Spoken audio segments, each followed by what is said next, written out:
This is a review of the Bosch GET65-5N 5-inch dual mode random orbital sander.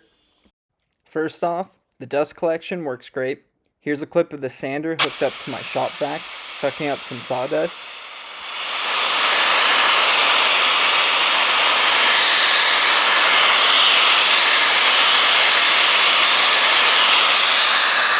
Here are the things that I like about the sander.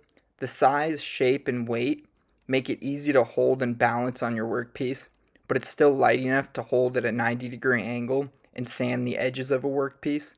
2, it's powerful.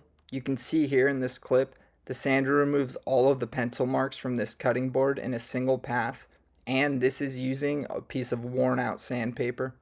In normal mode, on the highest speed setting, it does a good job of gliding smoothly across the workpiece.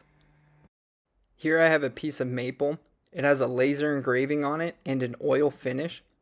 I'm going to sand that off. First, I'm going to start with the sander in turbo mode on the highest speed setting. I'm using 120 grit sandpaper here.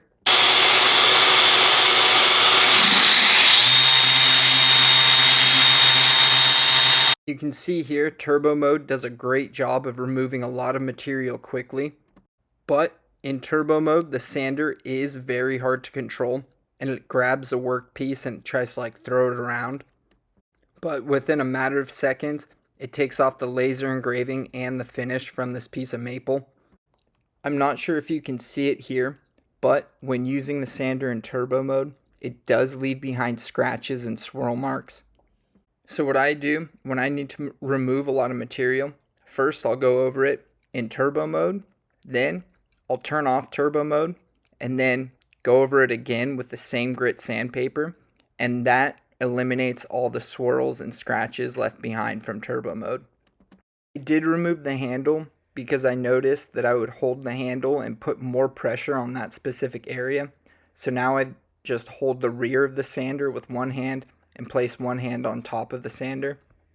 Why I chose the 5-inch over the 6-inch version. Although the 6-inch has a little bit more power and it can cover more surface area when sanding, I chose the 5-inch because of the availability and price of 5-inch sanding discs. 5-inch sanding discs are readily available on Amazon or the big box stores, and 6-inch discs are more expensive. I think this sander hits a sweet spot on price, power, and features.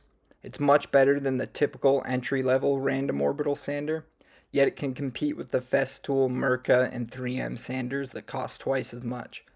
I would recommend this to anyone who does a lot of sanding and wants to move up from just a regular random orbital sander without spending a ton of money.